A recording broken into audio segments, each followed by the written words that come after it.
Hello everyone, welcome back to our channel Sangama baking. ಹೇಗಿದ್ದೀರಾ ಎಲ್ಲರೂ? I hope guys ನೀವೆಲ್ಲರೂ ಚೆನ್ನಾಗಿದ್ದೀರಾ ಅಂತ ಅಂದ್ಕೊಂಡಿದ್ದೀನಿ. ಸೊ ಇದು ಬಂದು 1 kg ಕೇಕ್ನ ಆರ್ಡರ್. ಆ್ಯಕ್ಚುಲಿ ಇದು ಆಲ್ರೆಡಿ ಆಗಿ ಒಂದು 3-4 ದಿನ ಆಗಿದೆ, ಬಟ್ ವೀಡಿಯೋ ಅಪ್ಲೋಡ್ ಮಾಡೋದು ಇಷ್ಟು ದಿನ ಆಗಿದೆ. ಸೊ ಇದು ಬಂದು ವೆನಿಲಾ ಫ್ಲೇವರ್ ಎಣ್ಣೆ. ಸೊ ನಾನಿಲ್ಲಿ ಪ್ರಿಮಿಕ್ಸ್ ಬಂದು 360 ಗ್ರಾಮ್ನ ತೊಗೊಂಡಿದ್ದೀನಿ. ಆ್ಯಂಡ್ ಜೊತೆಗೆ ವೆನಿಲಾ ಎಸೆನ್ಸ್ನ ಆ್ಯಡ್ ಮಾಡಿದ್ದೀನಿ, ಜೊತೆಗೆ ಆಯಿಲ್ನ ಆ್ಯಡ್ ಮಾಡಿದ್ದೀನಿ. ಅರೌಂಡ್ ಒಂದು 4 ಟೇಬಲ್ ಸ್ಪೂನ್ ಆಗೋಷ್ಟು ಆಯಿಲ್ನ ಆ್ಯಡ್ ಮಾಡಿದ್ದೀನಿ. ಆ್ಯಂಡ್ ಇವತ್ತು ಕೆಲವು ಡೌಟ್ ಇದೆ. ಸೊ ಫ್ಲೇಮ್ನ ಎಷ್ಟು ಕೊಡಬೇಕು ಏನು ಅಂತೇಳಿ, ಸೊ ಅದ್ರ ಬಗ್ಗೆಯೂ ಕೂಡ ನಾನು ವೀಡಿಯೋದಲ್ಲಿ ಹೇಳಿದ್ದೀನಿ. ಸೊ ಮಿಸ್ ಮಾಡಿದೆ ನೋಡಿ. ಆ್ಯಂಡ್ ಇವಾಗ ನನಗೆ ಸ್ವಲ್ಪನೇ ನೀರನ್ನ ಆ್ಯಡ್ ಮಾಡ್ತಾಯಿದ್ದೀನಿ. ಸೊ ಇದು ಬಂದು 1 ಇಯರ್ ಬೇಬಿ ಬರ್ತ್ಡೇಗೆ ಮಾಡಿಸಿದಂಥ ಕೇಕ್ ಇದು. ಸೊ ಅವರು 6 ತಿಂಗಳ ಪಾಪು ಇದ್ದಾಗ ಹೇಳಿದರು ನನಗೆ 6 ತಿಂಗಳು ಪಾಪು ಕೇಕ್ ಬೇಕು ಅಂತ ಹೇಳಿ. ಬಟ್ ಅವ್ರು ಮಾಡಿಸ್ಲಿಲ್ಲ, ಏನೋ ಅವ್ರ ಪರ್ಸ್ನಲ್ ರೀಸನ್. ಸೊ ಮಾಡಿಸ್ಲಿಲ್ಲ. ಬಟ್ ಅದಾದಮೇಲೆ ಈಗ ಫೋನ್ ಕಾಂಟ್ಯಾಕ್ಟ್ ನಂಬರ್ ಎಲ್ಲನೂ ಅವರು ಆವಾಗಲೇ ತೊಗೊಂಡಿದ್ರು. ಸೊ ಇವಾಗ ಇದೇ ಊರು, ನಮ್ಮ ಊರಿನವರೇ. ಸೊ ಇವಾಗ ರೀಸೆಂಟಾಗಿ ಮಾಡಿಸಿದ್ದಾರೆ 1 kgದು. ಸೊ ನೋಡೋಣ ಹೇಗೆ ಬಂದಿದೆ ಆ್ಯಂಡ್ ಡಿಸೈನ್ ಹೇಗಿದೆ ಅನ್ನೋದನ್ನು ಕೂಡ ನೋಡೋಣ. ಬಿಕಾಸ್ ಡಿಸೈನ್ ತುಂಬ ಇಂಪಾರ್ಟೆಂಟ್. ತುಂಬ ಜನ ವಿಡಿಯೋನ ಫುಲ್ ಸ್ಕ್ರಾಲ್ ಮಾಡಿಬಿಟ್ಟು ಹೋಗಿ ನೋಡೋದೇ ಡಿಸೈನ್. ಸೊ ದಯವಿಟ್ಟು ಸ್ಕ್ರಾಲ್ ಮಾಡಬೇಡಿ. ಮಧ್ಯದಲ್ಲಿ ಕೆಲವೊಂದು ಟಿಪ್ಸ್ಗಳು, ಇಂಪಾರ್ಟೆಂಟ್ ಆಗಿರೋಂಥ ಟಿಪ್ಸ್ಗಳನ್ನ ನಾನು ನಿಮ್ಮ ಜೊತೆ ಶೇರ್ ಮಾಡ್ತೀನಿ. ಸೊ ಅದಕ್ಕೋಸ್ಕರ ದಯವಿಟ್ಟು ವಿಡಿಯೋನ ಯಾವುದೇ ಕಾರಣಕ್ಕೂ ಸ್ಕಿಪ್ ಮಾಡಬೇಡಿ. ಸೊ ಇವಾಗ ನಮ್ಮ ಒಂದು ಬ್ಯಾಟರ್ ಏನಿದೆ ಅದು ರೆಡಿ ಇದೆ. ನೀವು ನೋಡ್ತಾ ಇರ್ಬೋದು ಎಷ್ಟು ನೀಟಾಗಿ ರೆಡಿಯಾಗಿದೆ ಅಂತ ಹೇಳಿ. ಸೊ ಇವಾಗ ನಾನಿಲ್ಲಿ ಬ್ಯಾಟರ್ನ ರೆಡಿ ಮಾಡ್ಕೊಂಡಿದ್ದೀನಿ. ಆ್ಯಂಡ್ ಯಾವುದೇ ಕಾರಣಕ್ಕೂ ಜಾಸ್ತಿ ನೀರನ್ನ ಆ್ಯಡ್ ಮಾಡೋದಕ್ಕೆ ಹೋಗಬೇಡಿ. ಕನ್ಸಿಸ್ಟೆನ್ಸಿನ ನೋಡ್ಕೊಳ್ಳಿ. 1-2 ಸಲ ಚೆಕ್ ಮಾಡಿದ್ರೂ ಪರವಾಗಿಲ್ಲ, ನೀಟಾಗಿ ಕನ್ಸಿಸ್ಟೆನ್ಸಿನ ನೋಡ್ಕೊಳ್ಳಿ. ಸೊ ಆ ಬ್ಯಾಟರ್ ಏನಿದೆ ಈ ರೀತಿ ಫ್ಲೋ ಆಗಬೇಕು, ರಿಬನ್ ಕನ್ಸಿಸ್ಟೆನ್ಸಿಲಿ ಇರಬೇಕು. ಸೊ ನೋಡ್ತಾ ಇದ್ರಲ್ಲ, ಈ ರೀತಿ ನಾವು ಮೇಲಿಂದ ಎತ್ತಿದ್ರೆ ರಿಬನ್ ಟೈಪ್ ಬರಬೇಕು. ಆವಾಗ ನಮ್ಮ ಒಂದು ಬ್ಯಾಟರ್ ಏನಿದೆ ಪರ್ಫೆಕ್ಟ್ ಆಗಿದೆ ಅಂತ ಹೇಳಿ.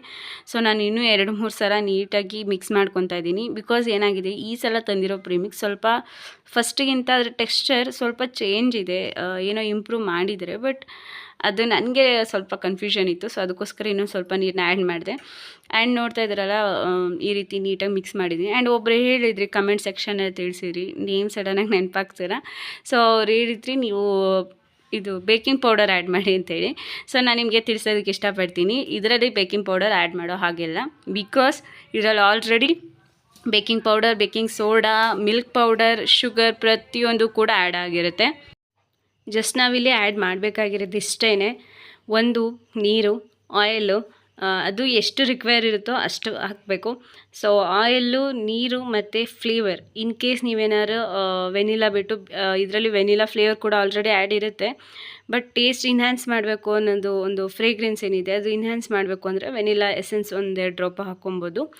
ಇದೇ ಪ್ರಿಮಿಕ್ಸ್ನಲ್ಲಿ ಪೈನಾಪಲ್ ಅಥವಾ ಸ್ಟ್ರಾಬೆರಿ ಅಥವಾ ಚಾಕ್ಲೇಟ್ ಮಾಡ್ತಾಯಿದ್ದೀರಾ ಅಂತ ಅಂದರೆ ಚಾಕ್ಲೇಟ್ಗೆ ಕೋಕೋ ಪೌಡರ್ನ ಆ್ಯಡ್ ಮಾಡ್ಕೊಬೇಕಾಗತ್ತೆ. ಸೊ ನೀನು ಬೇರೆ ಫ್ಲೇವರ್ ಮಾಡ್ತೀರಾ ಅದಕ್ಕೆ ಸಂಬಂಧಪಟ್ಟಂಗೆ ಅದರದ್ದು ಫ್ಲೇವರ್ಸ್ಗಳಿರುತ್ತೆ. ಸೊ ಅದನ್ನು ಆ್ಯಡ್ ಮಾಡ್ಕೊಬೇಕಾಗತ್ತೆ ಅಷ್ಟೇ. ಬಿಟ್ಟರೆ ಈ ಬೇರೆ ಏನು ಕೂಡ ಇದರಲ್ಲಿ ಆ್ಯಡ್ ಮಾಡೋ ಅವಶ್ಯಕತೆ ಇರಲ್ಲ. ಸೊ ನಾನು ಇವಾಗ ಆಲ್ರೆಡಿ ಬೇಕಿಂಗ್ಗೆ ಇಟ್ಟಿದ್ದೀನಿ, ನೀವು ನೋಡ್ತಾ ಇರೋ ಹಾಗೆ. ಸೊ ನಾನು ಫ್ಲೇಮ್ನ ಯಾವ ರೀತಿ ಇಡಬೇಕು ಅಂತ ಕೇಳಿದ್ರಿ. ಸೊ ಅದನ್ನು ನಾನು ಇಲ್ಲಿ ನಿಮಗೆ ತಿಳಿಸ್ಕೊಡ್ತಾ ಇದ್ದೀನಿ. ಸೊ ಆದಷ್ಟು ಲೋ ಫ್ಲೇಮ್ನ ಇಡಿ. ಆ್ಯಂಡ್ ಇಲ್ಲಿ ಇನ್ ಕೇಸ್ ನಿಮ್ಮ ಗ್ಯಾಸ್ ಏನಿದೆ ಅದು ಪ್ರಾಬ್ಲಮ್ ಇದೆ ಅಂದರೆ ಒಂದು ಸ್ವಲ್ಪ ಲೈಟಾಗಿ ಹೆಚ್ಚಾಗಿಡಿ. ನನ್ನ ಗ್ಯಾಸ್ ಸ್ವಲ್ಪ ಪ್ರಾಬ್ಲಮ್ ಇದೆ, ನಮ್ಮನೆ ಗ್ಯಾಸು. ಅಂದರೆ ಆ ಬರ್ನಲ್ ಏನಿದೆ, ಬರ್ನಲ್ ಸುತ್ತ ಅದೇನಿದೆ ಬೆಂಕಿ ಸ್ವಲ್ಪ ಅಂದರೆ ಲೀಕ್ ಆಗುತ್ತೆ. ಸೊ ಅದರಿಂದ ಫ್ಲೇಮಲ್ಲಿ ಸ್ವಲ್ಪ ಏರುಪೇರಾಗುತ್ತೆ ಅಂತ ಹೇಳಿ ನಾನು ಒಂಚೂರು ಫ್ಲೇಮ್ ಹೆಚ್ಚಿಗೆ ಇಟ್ಕೊತೀನಿ ಅಷ್ಟೇ. ಬಿಟ್ಟರೆ ಜಾಸ್ತಿ ಎಲ್ಲ, ಆದಷ್ಟು ಲೋ ಫ್ಲೇಮ್ನಲ್ಲೇ ಮಾಡಿ. ಸೊ ಟೈಮ್ ಹಿಡಿಯುತ್ತೆ, ಬಟ್ ತುಂಬ ಚೆನ್ನಾಗಿ ಬೇಕಾಗುತ್ತೆ ಒಳಗಡೆಯಿಂದ. ಸೊ ನೀವೇ ಇವಾಗ ನೋಡ್ತಾ ಇರ್ಬೋದು ಬೇಕಾಗಿದೆ. ಆ್ಯಂಡ್ ಇದನ್ನು ಹೊರಗಡೆ ತೆಗ್ದಿದ್ದೀನಿ. ಸೊ ಇದನ್ನು ಲೇರಿಂಗ್ನ ಮಾಡ್ತಾಯಿದ್ದೀನಿ. ಸೊ ಇದು ಮಾಡಬೇಕಾದ್ರೆ ನನ್ನ ಬೇರೆ ಒಂದು ಕೆಲಸಗಳು ಕೂಡ ಇತ್ತು. ಸೊ ಅದನ್ನೆಲ್ಲ ಮುಗಿಸ್ಕೊಂಡು ನಾನು ಇದನ್ನು ಮಾಡಬೇಕಾಗಿ ಬಂತು. ತುಂಬ ಅಂದರೆ ಬೇಕಿಂಗ್ ಕೇಕ್ ಮಾಡಬೇಕು ಅಂತ ಅಂದರೆ ನಾನು ಏನೇ ಕೆಲಸ ಇದ್ದರೂ ಸರಿ ಅದನ್ನೆಲ್ಲ ಬಿಟ್ಟು ಮಾಡೋದಕ್ಕೆ ನಾನು ಮೊದಲು ರೆಡಿ ಇರ್ತೀನಿ. ಸೊ ಅದರ ಮಧ್ಯೆ ಕೂಡ ಬೇರೆ ಬೇರೆ ಕೆಲಸಗಳಿದ್ದೇ ಇರುತ್ತೆ. ಸೊ ಅದನ್ನು ಮ್ಯಾನೇಜ್ ಮಾಡ್ಕೊಂಡು ಇದನ್ನು ಮಾಡಲೇಬೇಕಾಗತ್ತೆ. ಸೊ ಇದೊಂದಕ್ಕೆ ಕೂಡ ಪೂರಾ ಟೈಮ್ನ ನಾವು ಕೊಡೋದಕ್ಕೂ ಕಷ್ಟ ಆಗುತ್ತೆ. ಬಟ್ ಇತ್ತೀಚೆಗಂತೂ ನಾನು ಆದಷ್ಟು ಬೇಗನೆ ಕೇಕ್ನ ನಾನು ಪ್ರಿಪೇರ್ ಮಾಡ್ಕೊತಾ ಇದ್ದೀನಿ. ಸೊ ಲೇಯರಿಂಗ್ ಆಯಿತು, ನಾನು ಇತ್ತೀಚೆಗೆ 2 ಲೇಯರ್ ಮಾಡ್ತಾಯಿದ್ದೀನಿ, ಜಾಸ್ತಿ ಮಾಡ್ತಾಯಿಲ್ಲ. ಸೊ ನಿಮಗೆ ಗೊತ್ತೇ ಇದೆ. ಸೊ ಇವಾಗ ನಾನು ಕೇಕ್ ಬೋರ್ಡ್ಗೆ ಸ್ವಲ್ಪ ಕ್ರೀಮ್ನ ಆ್ಯಡ್ ಮಾಡ್ಕೊಂಡಿದ್ದೀನಿ. ಆ್ಯಂಡ್ ಅದಾದಮೇಲೆ ನಾನೊಂದು ಲೇಯರ್ ಏನು ಮಾಡಿದ್ವಲ್ಲ, ಸೊ ಅದನ್ನು ಫಸ್ಟ್ ಟಾಪ್ ಲೇಯರ್ ಏನಿದೆ ಅದನ್ನು ನಾನು ಇಲ್ಲಿ ಉಲ್ಟಾ ಮಾಡಿ ಹಾಕ್ಕೊಂಡಿದ್ದೀನಿ. ಆದಷ್ಟು ಈವನ್ ಪಾರ್ಟ್ ಏನಿದೆ ಅದು ತಳ ಇದೆಯಲ್ಲ, ಸೊ ಬೇಸ್ ಅದಕ್ಕೆ ಬರಬೇಕು. ಹಾಗೆ ಮೇಲ್ಗಡೆ ಇವನ್ನ ಕಟ್ಟಾಗಿರೋ ಲೇಯರ್ ಏನಿದೆ, ಶಾರ್ಪ್ ಎಡ್ಜಸ್ ಇರೋವಂಥದ್ದು, ಅದು ಕೂಡ ಟಾಪಲ್ಲಿ ಟಾಪ್ ಪೋರ್ಷನ್ಗೆ ಬರಬೇಕಾಗುತ್ತೆ. ಆ ಥರ ನೋಡ್ಕೊಳ್ಳಿ. ಸೊ ಆ ರೀತಿ ಮಾಡೋದ್ರಿಂದ ನೀವು ಫಿನಿಶಿಂಗ್ ಕೊಡಬೇಕಾದ್ರೆ ಹಾಗೆ ಬೇಸ್ ಏನಿದೆ ಅದು ಸ್ಟಿಫಾಗಿ ಕೂರುತ್ತೆ. ಜೊತೆಗೆ ಫಿನಿಶಿಂಗ್ ಕೊಡಬೇಕಾದ್ರೂ ಕೂಡ ಟಾಪಲ್ಲಿ ಇವನ್ ಆಗಿದ್ದರೆ ಆರಾಮಾಗಿ ಫಿನಿಶಿಂಗ್ ಕೊಟ್ಕೊಬೋದು. ಸೊ ಅದಕ್ಕೋಸ್ಕರ ಆದಷ್ಟು ಈ ರೀತಿ ಮೇಂಟೈನ್ ಮಾಡೋದಕ್ಕೆ ಟ್ರೈ ಮಾಡಿ ಆಯಿತಾ. ಅಂದರೆ ಲೇಯರಿಂಗ್ನ ಒಂದೇ ಸಮ ಮಾಡೋದಕ್ಕೆ ಆದಷ್ಟು ಟ್ರೈ ಮಾಡಿ. ಸೊ ನಿಮಗೆ ಈ ಚಾಕುನಲ್ಲಿ ಕಟ್ ಮಾಡೋದು ಕಷ್ಟ ಆಗುತ್ತೆ ಅಂದರೆ ಸೊ ನೀವು ಥ್ರೆಡ್ ಕೂಡ ಯೂಸ್ ಮಾಡ್ಬೋದು. ನಾನು ತುಂಬ ಸಲ ತೋರಿಸ್ಕೊಟ್ಟಿದ್ದೀನಿ ಯಾವ ರೀತಿ ಯೂಸ್ ಮಾಡೋದು ಅಂತ ಹೇಳಿ. ಸೊ ನಾನು ಇತ್ತೀಚೆಗೆ ಏನು ಅಂದರೆ ಫಟಾಫಟ್ ಮುಗಿದ್ರೆ ಸಾಕು ಅನಿಸಿರುತ್ತೆ. ಸೊ ಅದರಿಂದ ನಾನು ಬೇರೆ ಎಕ್ಸ್ಪೆರಿಮೆಂಟ್ಗಳನ್ನ ನಿಮ್ಮ ಜೊತೆ ಶೇರ್ ಮಾಡ್ತಾಯಿಲ್ಲ. ಅಷ್ಟು ಬಿಟ್ಟರೆ ಅದು ಕೂಡ ಯೂಸ್ ಮಾಡ್ಬೋದು. ಬಿಗಿನರ್ಸ್ ಇದ್ದರೆ ತುಂಬ ಈಸಿಯಾಗಿ ಕಟ್ ಆಗುತ್ತೆ. ಸೊ ಜಾಸ್ತಿ ಕಷ್ಟ ಅನಿಸಲ್ಲ. ಸೊ ನೆಕ್ಸ್ಟ್ ಯಾವ್ದಾದ್ರು ಒಂದು ವೀಡಿಯೋದಲ್ಲಿ ಖಂಡಿತ ಅದನ್ನು ಕೂಡ ನಾನು ತಿಳಿಸ್ಕೊಡ್ತೀನಿ. ಹಾಗೆ ನಿಮ್ಗೆ ಯಾವುದೇ ರೀತಿ ಡೌಟ್ಗಳಿದ್ರು ನನಗೆ ಕಮೆಂಟ್ ಸೆಕ್ಷನಲ್ಲಿ ತಿಳಿಸಿ, ಖಂಡಿತ ತಿಳಿಸ್ಕೊಡ್ತೀನಿ ಆಯಿತಾ. ಸೊ ಫಸ್ಟ್ ಲೇಯರ್ಗೆ ನಾನು ಶುಗರ್ ಸಿರಪ್ನ ಆ್ಯಡ್ ಮಾಡಾಯಿತು. ಆ್ಯಂಡ್ ಅದಾದಮೇಲೆ ಕ್ರೀಮ್ನ ಅಪ್ಲೈ ಮಾಡ್ಕೊಂಡಿದ್ದೀನಿ. ನೀವು ಬೇಕು ಅಂದರೆ ಇಲ್ಲಿ ವೈಟ್ ಚಾಕ್ಲೇಟ್ನ ಇದು ಮಾಡಿ ಪೀಸಸ್ ಮಾಡಿ ಚಿಕ್ಕದಾಗಿ ಗ್ರೈಟ್ ಮಾಡಿ ಕೂಡ ಬಳಸ್ಕೊಳ್ಬೋದು. ಸೊ ನಾನು ಸಿಂಪಲಾಗೆ ಮಾಡ್ತಾಯಿದ್ದೀನಿ ಬಿಕಾಸ್ ನಮ್ಮ ಒಂದು ಕೇಕ್ಸ್ಗಳು ಆಲ್ಮೋಸ್ಟ್ ಬಜೆಟಲ್ಲೇ ಇರುತ್ತೆ.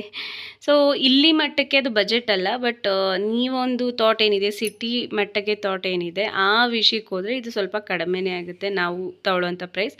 ಸೊ ನಾನು ಯಾವುದೇ ಕಾರಣಕ್ಕೂ ವೀಡಿಯೋಗಳಲ್ಲಿ ನಾನು ಪ್ರೈಸ್ ಮೆನ್ಷನ್ ಮಾಡಲ್ಲ. ಬಿಕಾಸ್ ಬೇಗ ಕಮೆಂಟ್ ಸೆಕ್ಷನಲ್ಲಿ ಬರುತ್ತೆ, ಇಲ್ಲ ಜಾಸ್ತಿ ಇಲ್ಲ ಕಡಿಮೆ. ಸೊ ಅದಕ್ಕೋಸ್ಕರ ನಾನು ಪ್ರೈಸ್ ಮೆನ್ಷನ್ ಮಾಡಲ್ಲ. ಆ್ಯಂಡ್ ಆಲ್ಸೋ ನನ್ನ ಒಂದು ಕೇಕ್ ಬೇಕಿಂಗ್ ಕೆರಿಯರ್ ಏನಿದೆ, ಈ ಒಂದು ಏನಿದೆ ಇದು ನನಗೆ ಪ್ಯಾಷನ್ ಆಯಿತಾ. ನನಗೆ ನಾನು ದುಡ್ಡು ಸಂಪಾದನೆ ಮಾಡ್ತೀನಿ ಅನ್ನೋದಕ್ಕಿಂತ ಹೆಚ್ಚಾಗಿ ಒಂದು ಖುಷಿ. ಸೊ ಅದಕ್ಕೋಸ್ಕರ ನಾನು ಹೆವಿ ಪ್ರೈಸ್ ತೊಗೊಳೋದಕ್ಕೂ ನಾನು ಹೋಗಲ್ಲ. ಒಂದು ಖುಷಿ, ಆ ಖುಷಿನ ಈ ಒಂದು ನನಗೆ ಕೇಕ್ ಮಾಡೋದಕ್ಕೆ ಸಿಗುತ್ತೆ ಅಂದರೆ ಕೇಕ್ ಮಾಡ್ತೀನಿ, ನಾನು ಹೊಸ್ದಾಗಿ ಏನೋ ಒಂದು ಡಿಸೈನ್ ಮಾಡ್ತೀನಿ, ಒಂದು ಹೊಸ ವೀಡಿಯೋ ಮಾಡ್ತೀನಿ ಅನ್ನೋ ಒಂದು ಖುಷಿ ಇರುತ್ತೆ ಹೊರತು ಇದರಿಂದ ನನಗೆ ಇಷ್ಟು ಪ್ರಾಫಿಟ್ ಆಯಿತು ಅನ್ನೋದು ನನ್ನ ತಲೆಯಲ್ಲಿ ಬರೋಲ್ಲ. ಬಟ್ ಆಗುತ್ತೆ, ಬಟ್ ಹೆವಿ ಪ್ರಾಫಿಟ್ ನಾನು ಅಷ್ಟೊಂದು ಎಕ್ಸ್ಪೆಕ್ಟ್ ಮಾಡಲ್ಲ. ಬಿಕಾಸ್ ನಾವಿರೋಂಥ ಪ್ಲೇಸ್ ಕೂಡ ಅಂಥದ್ದೇನೆ, ಒಂದು ಹಳ್ಳಿ. ಸೊ ಹಳ್ಳೀಲಿ ನಾವು ಹೆವಿ ಪ್ರೈಸ್ ಕೊಟ್ಟರೆ ಬೇಕಿಂಗ್ ಅದು ಕೇಕ್ ತೊಗೊಳೋದಿರಲಿ, ಬಿಕಾಸ್ ಅವ್ರಿಗೆ ಬೇಕಾದಷ್ಟು ಆಪ್ಷನ್ಸ್ಗಳಿರುತ್ತೆ. ಸೊ ಬೇಕ್ರಿಗಳಿರುತ್ತೆ, ಬೇರೆ ಒಂದು ಸ್ವಲ್ಪ ದೂರ ಹೋದರೆ ಅಲ್ಲೇ ಸಿಗುತ್ತೆ, ಸುಮ್ಮನೆ ಯಾಕೆ ಇಷ್ಟು ಅನ್ನೋ ಥರ ಇರುತ್ತೆ. ಬಟ್ ಏನು ಅಂತ ಅಂದರೆ ಇಲ್ಲಿ ಮಾಡೋ ಕೇಕ್ಗಳಲ್ಲಿ ಯಾವುದೇ ಕಾರಣಕ್ಕೂ ನಾವು ಎಲ್ಲ ಪ್ರತಿಯೊಂದು ಐಟಮ್ ಏನು ಹಾಕ್ತೀವಲ್ಲ ಅದಷ್ಟನ್ನು ಕೂಡ ಚೆಕ್ ಮಾಡಿರ್ತೀವಿ. ಜೊತೆಗೆ ಕ್ರೀಮ್ ಬಳಸೋದೇ ಆಗಿರ್ಬೋದು, ಅವ್ರಿಗೆ ಹೆವಿ ಬೇಕಾ ಹೆವಿ ಕ್ರೀಮ್, ಕಡಿಮೆ ಬೇಕಾ ಕಡಿಮೆ ಕ್ರೀಮ್, ಆ ರೀತಿ ಕಸ್ಟಮೈಸ್ ಇರುತ್ತೆ. ಸೊ ಅವ್ರಿಗೆ ಆದಷ್ಟು ಒಳ್ಳೆ ಕ್ವಾಲಿಟಿ, ಒಳ್ಳೆ ಟೇಸ್ಟ್ ಇರೋವಂಥ ಕೇಕ್ಗಳನ್ನ ಕೊಡ್ತೀವಿ. ನಾನು ಬೇಕ್ರಿಗಳಲ್ಲಿ ಟೇಸ್ಟ್ ಚೆನ್ನಾಗಿರಲ್ಲ ಅಂತ ಹೇಳಲ್ಲ, ಅಲ್ಲೂ ಚೆನ್ನಾಗಿರುತ್ತೆ. ಬಟ್ ಆದಷ್ಟು ನಾವು ಫ್ರೆಶ್ಶಾಗಿ ಮಾಡ್ಕೊಡೋದಕ್ಕೆ ಮಾಡ್ತೀವಿ. ಸೊ ನೀವು ಬೆಳಗ್ಗೆ ಹೇಳಿದ್ದೀರಾ ಅಂದರೆ ಸಂಜೆ ಒಳಗೆ ರೆಡಿ ಮಾಡ್ತೀವಿ. ಆದಷ್ಟು ಫ್ರೆಶ್ಶಾಗಿರುತ್ತೆ, ತುಂಬ ದಿನ ಇಟ್ಟು ತಳಗಿಸಿರೋಂಥ ಬೇಸ್ಗಳೆಲ್ಲ ಮಾಡಲ್ಲ. ಸೊ ಅದರಿಂದ ಪ್ರೈಸ್ ಜಾಸ್ತಿ ಆದ್ರೂ ಕೂಡ ತಪ್ಪಿಲ್ಲ. ಬಟ್ ನಮ್ಮ ಒಂದು ಹಳ್ಳಿ ವಾತಾವರಣ ಏನಿದೆ ಅದಕ್ಕೆ ತಕ್ಕನಾಗೇ ನಾವು ಪ್ರೈಸ್ನ ಅದಕ್ಕೆ ಆ್ಯಡ್ ಮಾಡಬೇಕಾಗುತ್ತೆ. ಹೆವಿ ಮಾಡೋದು ಕೂಡ ಅಷ್ಟು ಒಳ್ಳೆಯದಲ್ಲ. ಸೊ ಅದಕ್ಕೋಸ್ಕರ ನಾನಿಲ್ಲಿ ಪ್ರೈಸ್ ಏನಿದೆ ಅದನ್ನು ಕಮ್ಮಿನೇ ಆ್ಯಡ್ ಮಾಡ್ತೀನಿ. ಸೊ ಅದರಿಂದ ನಾನು ಪ್ರೈಸ್ ಬಗ್ಗೆ ಮೆನ್ಷನ್ ಮಾಡಲ್ಲ ವೀಡಿಯೋದಲ್ಲಿ. ಆ್ಯಂಡ್ ಗೈಸ್ ಮಾತಾಡ್ತಾ ಯಾವುದಾದ್ರು ಒಂದು ಟಾಪಿಕ್ ಸಿಕ್ಕರೆ ಸಾಕು, ತುಂಬ ಮಾತಾಡ್ತಾ ಹೋಗ್ತೀನಿ. ಸೊ ಮಾತಾಡ್ತಾ ನನ್ನ ಒಂದು ಕೇಕ್ ಏನಿದೆ ಅದು ಕ್ರಮ್ ಕೋಟ್ ಕೂಡ ಆಯಿತು, ಅದನ್ನು ಫ್ರಿಜ್ಜಲ್ಲಿಟ್ಟು ಹೊರಗೆ ತೆಗ್ದು ಆಯಿತು. ಆ್ಯಂಡ್ ಫೈನಲ್ ಫಿನಿಶಿಂಗ್ ಕೂಡ ಆಲ್ಮೋಸ್ಟ್ ಆಗೋದಕ್ಕೆ ಬಂದಿದೆ. ಸೈಡ್ಸ್ನೆಲ್ಲ ನಾನು ಫಿನಿಶಿಂಗ್ ಕೊಟ್ಕೊತಾ ಇದ್ದೀನಿ. ನೀವು ಬಿಗಿನರ್ಸ್ ಇದ್ದೀರಾ, ನಿಮಗೆ ಫಿನಿಶಿಂಗ್ ಕೊಡೋದು ಕಷ್ಟ ಆಗುತ್ತೆ ಅನ್ನೋದಾದರೆ ಪೈಪಿಂಗ್ ಬ್ಯಾಗ್ನಲ್ಲಿ ಕ್ರೀಮ್ನ ಫಿಲ್ ಮಾಡಿಕೊಂಡು ಫುಲ್ ಏನು ಕೇಕ್ ಬೇಸ್ ಏನಿದೆ ಅದಷ್ಟನ್ನು ಕವರ್ ಮಾಡಿ, ಆನಂತರ ಪ್ಯಾಲೆಟ್ ನೈಫ್ ಯೂಸ್ ಮಾಡಿ ಸ್ಮಚ್ ಮಾಡ್ತಾ ಅದನ್ನು ಕವರ್ ಮಾಡ್ಕೊಳ್ಳಿ. ಇದರಿಂದ ಬೇಗ ಫಿನಿಶಿಂಗ್ ಕೊಟ್ಕೊಬೋದು.